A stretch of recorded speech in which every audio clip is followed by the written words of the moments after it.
최선의 맛이 있는데 왜 그렇게 해? 근데 그분들은 그럴 수 있어도 사업을 하는 제 입장에서 그렇게 생각할 수 없었다는 겁니다.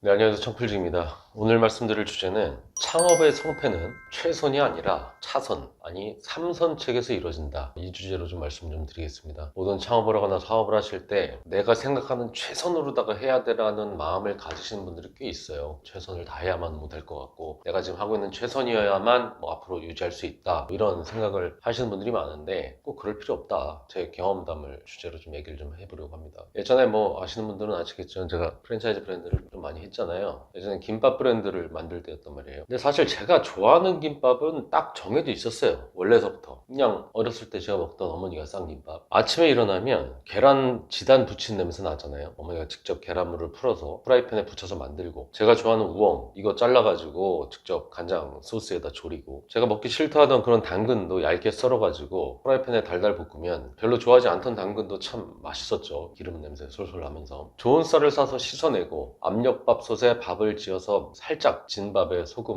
골고루 뿌려주고요. 참기름 뿌려서 부지런히 간이 여기저기 잘 배게 비비시던 어머니의 모습을 전 기억을 합니다. 근데 이거를 사업으로 하려고 하니까 몇 가지 문제가 생기더라고요. 그 계란을 부치려면 이거 몇 시에 나와서 해야 되는 거야? 계란 깨는 시간, 그거를 썩는 시간, 그걸 부쳐가지고 또 잘라가지고 그 전처리 작업해놔야 되고, 가끔 맛있는 집이라고 해서 시장 김밥집 나오잖아요. 그분들 보면은 새벽 4, 5시에 나와서 그거 하잖아요. 근데 그걸 어떻게 합니까? 가맹점주들이. 경악이죠. 제가 볼 때는. 시청자로 봤을 땐 볼 수 있어도 이걸 사업적으로 이렇게 하면 누가 할까 생각하면 이게 아찔한 겁니다. 그래서 어쩔 수 없이 계란 지단을 그대로 붙이는 게 아니라 공장에서 지단한 거를 다 받아와서 직접 쓸기만 하는 상태로 그렇게 받아서 한 거죠. 두 번째로 우엉이라고 또 쳐보고요. 이 우엉을 또 언제 그걸 다듬어서 잘라가지고 그걸 또 졸여가지고 식혀가지고 이걸 또 주방에서 한다? 이거 누가 합니까? 그러다 보니까 전 저대로 야 우엉조림 샘플 좀 받아와 이렇게 받을 수밖에 없는 거잖아요. 당근 기름에 볶으면 뭘 볶아도 안 맛있겠어요? 근데 그걸 언제 또 다 볶고 있어요? 그럼 볶지 말고 야 그냥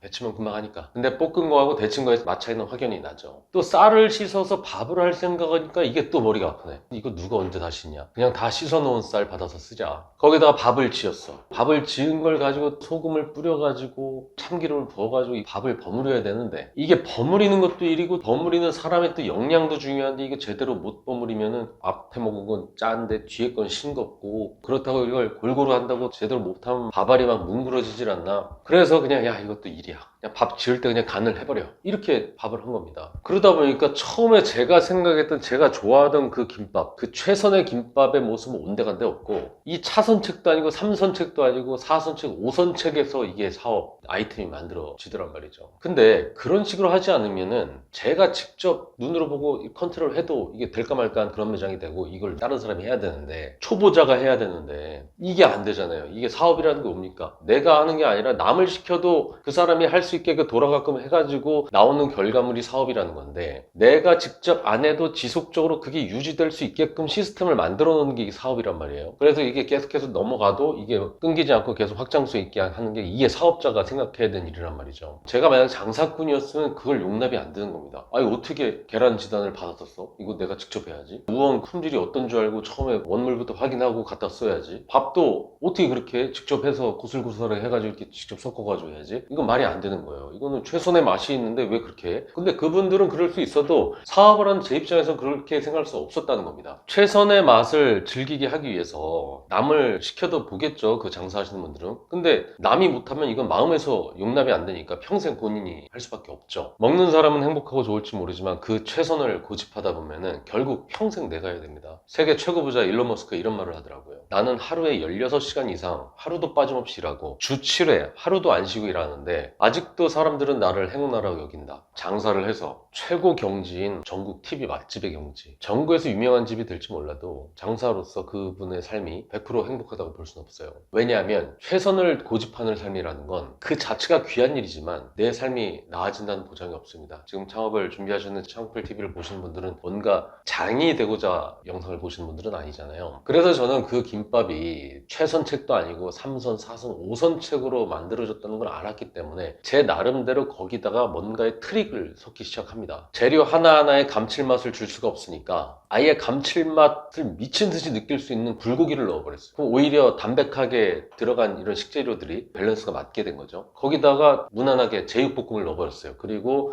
이름을 한국식 패스트푸드라고 지었습니다. 제육볶음 김밥이 된 거죠. 제육 쌈김밥. 밥을 해서 간을 하는 밥이 아니기 때문에 그냥 처음부터 간을 했기 때문에 뭔가 하나의 특별함을 넣고 싶어가지고 오징어 먹물이라고 하는 웰빙 건강 소스를 넣은 거죠. 거기다 오징어 먹물 해가지고 간까지 해가지고 먹여버리니까 간은 되고 건강이라고 하는 이미지를 좀 가져가고요. 사람들은 그렇게 하니까 건강식으로 알고 우리는 공정이 줄은 거죠. 좀 오래된 얘기긴 하지만 평생 한 길만 거는 고수의 김밥은 아니었지만 어쨌든 누적 출점수로는 100호점까지 출점을 했으니까 한때는 초보 창업자들이 많이 창업을 했던 겁니다. 그 뒤에 제가 또 쌀국수 브랜드를 만든 적이 있단 말이에요. 저는 베트남을 되게 많이 다녔어요. 쌀국수 개발을 한다는 명분으로. 그러면서 제 입맛 자체를 베트남 쌀국수를 좀 아는 입맛으로 먼저 만든 게 제가 첫 번째 한 일이고, 결국에는 베트남 쌀국수가 맛있으려면은 그 주방에서 직접 뼈나 뭐 고기 같이 우려내고, 고기도 원물을 삶아가지고 그걸 꺼내가지고 썰어야지 그게 고명에 올라가야지 맛있구나, 이거를 제가 알게 됐단 말이에요. 근데 그렇게 하면 최선의 방법으로 맛있다라는 걸 알면서도 육수 삶고 거기다 생고기까지 삶아가지고 고기 국물 기름 내면서 정석으로 하면 맛있잖아요. 맛은 있어. 근데 그렇게 나온 고기를 그걸 언제 다 썰고 있고, 먹기 좋은 그걸 언제 다 썰고, 그걸 어떻게 초보들이 하냐는 겁니다. 그렇게 하려면 또 사람들이 공정마다 또 다 있어야 되고, 고기 삶는 사람이 있어야 되고 면 삶는 사람이 있어야 되니까 오히려 인건비가 더 들어간다는 거죠. 그렇게 하는 브랜드들이 나왔어요. 근데 제가 볼 땐 그걸 10,000원 받아도 제 입장에서 결코 비싼 게 아니죠. 그런 식으로 공정이 늘어서 고정비가 늘어나면 많이 팔아야 되고, 또 많이 팔아야 되려면 상권 입지 좋은 데 들어가야 되고, 쌀국수니까 점심때 한번 저녁 때 조금 이렇게 몰리다 보니까 평수도 커야 되고, 이러면 창업비용이 커진단 말이에요. 그럼 그만큼 인건비도 더 들어가고. 그래서 육수를 주방에서 안 하고 공장에서 만들어서 왔습니다. 확실히 맛은 직접 한 것보다는 아니었지만 일관성은 있었죠. 그리고 고기를 삶아서 썰어서 갖다 줬어요. 육수에 생고기를 넣어가지고 육수 빼면 진짜 맛있는데 그 풍미가 없어진 겁니다. 근데 그냥 그램 수만 재서 토핑만 올리면 되니까 정말 미친 간편함이 된 거죠. 부족한 육수의 감칠맛은 분말로 만든 마법의 가루로 보완을 하고, 남들 당시에 9,000원, 10,000원 받을 때 6,000원대에 판 거예요. 다른 곳에 쌀국수가 9,000원, 10,000원에 팔고, 옆집에서 파는 잔치국수 가격도 6,000원인데 쌀국수를 6,000원대에 파니까 사람들이 미친 듯이 오더라고요. 2층에서 장사하던 명동 칼국수도 8,000원인데 베트남 쌀국수가 6,000원대니까 이게 얼마나 저렴하게 느끼겠어요? 제가 볼 땐 명동 칼국수가 사람도 많이 쓰고 공정도 다양해가지고 내가 볼 땐 8,000원이 더 싼 건데, 우리는 6,500원 이렇게 팔았어도 공정 자체가 작고 사람을 많이 안 쓰니까 6,000원대에 팔아도 마진 구조가 좋았었는데, 손님들은 당시에 미소야에서 우동도 팔고 잔치국수도 팔고 그런 가격으로 똑같이 쌀국수를 먹으니까 약간 맛이 슴슴해도 뭐 해선장이나 칠리소스 치면 또 맛이 또 이게 채워지잖아요. 그러니까 아주 맛있다고, 최고라고 막 이런 얘기를 들었던 겁니다. 원래 가격이 싸면 싸서 먹는다고 안 하고 맛있어서 먹는다고 손님들이 스스로 더 최면을 겁니다. 그리고 그 쌀국수집은 누적 출점수가 80호점을 넘겼죠. 사업은 하나의 최선을 가지고 평생 가져가는 형태로 이루어진다기보다 현재 부족한 결핍, 현 상황에서 없는 것들을 미리 알고서 최선이 아니라 합리적인 차선, 합리적인 3선, 4선을 연구하면서 나오게 되는 형태가 많습니다. 누구나 다 자기가 해온 것들이 있고